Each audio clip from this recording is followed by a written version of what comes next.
Hi, it's Kenny again. This is ear training lesson number 4. Okay, some of this might be slightly repetitious from the last 3. Actually, from the first one, because we're going to do fourths and fifths and octaves again. But the difference is, instead of going up, we are going to go downwards.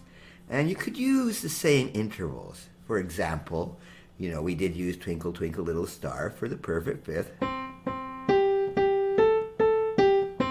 You could also just think of it as the backward interval. But again, it's a little easier if you have a song that actually does go downwards, all right? It makes it a little bit easier to hear it. All right, now to the first one, though. This one's kind of funny. If you remember, if you did do lesson number 1, the first one was the unison, which was just one note, okay? So really, it can't go up or down. It's not doing either. It's just staying the same. So this one doesn't have a descending version, all right? We did use, Twinkle, Twinkle in this one. But it's just the same interval. It's the same note. So really nothing different about that one to learn, all right? All right, the perfect fourth. On we go. If you remember the perfect fourth, it was 4 notes up. I will change it here. All right, in this piano up here. All right, remember 1, 2, well, just 4 notes up in the key of C major. 1, 2, 3, 4. We used, one of the pieces we used was Amazing Grace. But now going down. This is what you want to hear. The fourth going up. Going down is quite a bit different. All right? So just to hear this, the first piece I want to do, just because I'll show you why it's very interesting, but I've been working on the railroad, and it goes like this. But the very first 2 notes.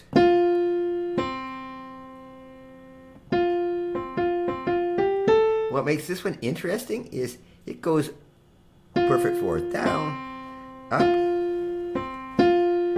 It uses just perfect fourths, the first 6 notes actually. But you want to hear that perfect fourth going down. Okay, second piece I want to bring into this one. For some reason, it seems there's a lot of Christmas pieces there that just happen to have good intervals. And this one is "O Come All You Faithful." All right, but you want to hear that.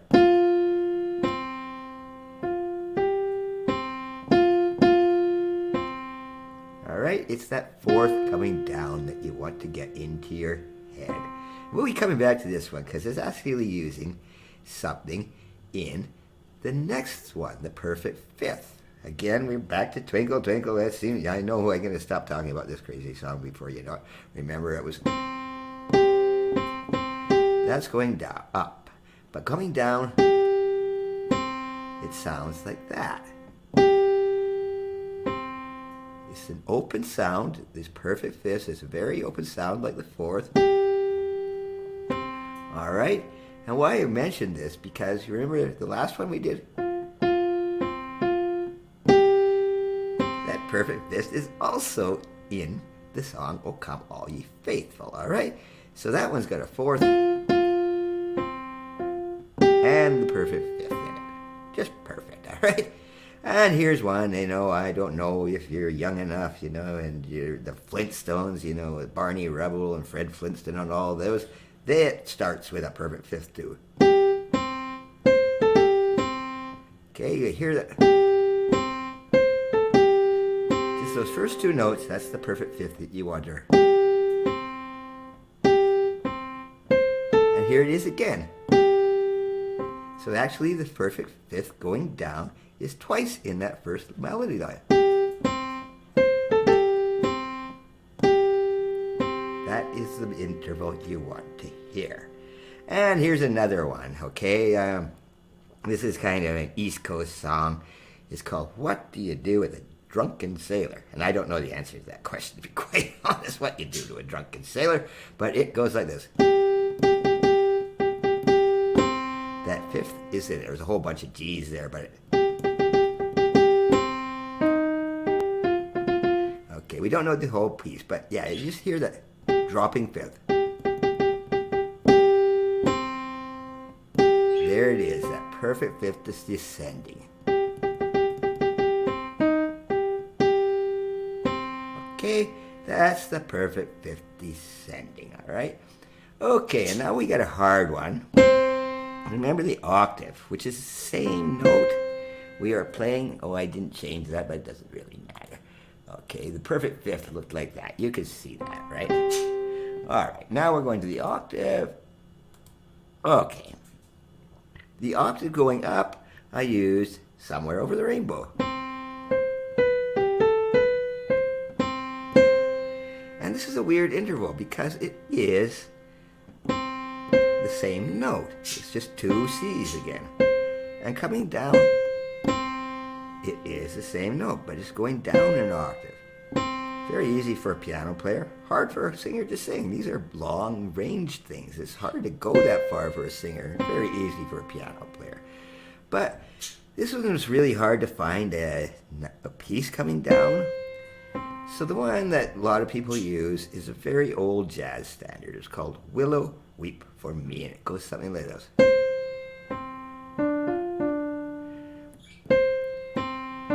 And it just repeats that 3 times in a row.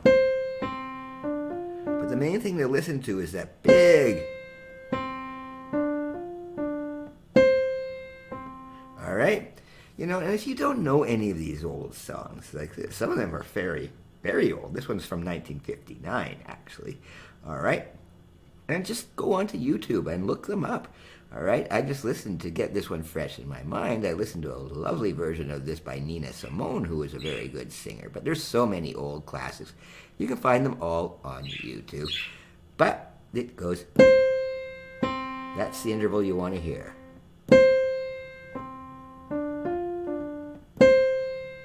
Don't worry about the other part. It's that octave you want to hear going down.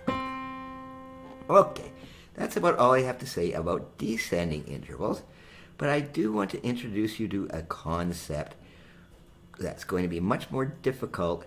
All right, once we get through all the other descending intervals of the thirds, the sixths, the sevenths, whatever, we're going to do those. But we've got to get used to the fact of listening them when they're played together. Now remember that perfect fifth? Whether it's Twinkle Twinkle going up or Flintstones, guess what happens? If you play them together, it doesn't matter where you're thinking of them going up or down. They're played together, whichever way you want to think about it. And this is a lot harder to just get in your head. So you want to play them and try to hear both notes in your fingers, right? All right, and it's really good to do this on a keyboard because you're going to sort of fool with it and try to hear that C and the G in there. All right, and sometimes it's even good to do it in octave difference so you can hear, and then you hear those two together. All right, I'll be getting into more detail on this. This is a lot harder because you got to listen for both notes at the same time. Now, when it comes to the unison, our first one. That's kind of silly, right? You can't play, well, you are playing at the same time. You don't have a unison at the same time. So that's simple. But the fourth sounds like this. And it's got a distinct sound to it. Whether it's going up, but when it's played together, it has its own sound. I will be getting more into this in later lessons because it is a lot harder to hear them. But it's so important to hear them that way because once you start hearing chords, you know, which is quite a bit more advanced, you have to hear not just 2 notes in a row. It's maybe 3, maybe 4. All right, but for now, just try to play them together. Once you know the fourth, play it up, play it down, or play it all together. And you can hear both notes. If you really try, they're both there. It's both there, all right? Same with the fifth. And that's the sound of a fifth played together. And the octave is pretty distinct. It's the same note. It's 2 C's. So that's one of the easier ones to hear. If it sounds like you're almost playing one note, okay, you pretty much got an octave in there, all right? Because it is two C's. That's the perfect octave, all right? We don't even call it a perfect octave because that's what it is. But we will get into much more detail on that. Have fun with this one. I know it's a little bit more complicated when you're hearing them both together, but just takes practice as in all ear training. Thank you. Till the next time.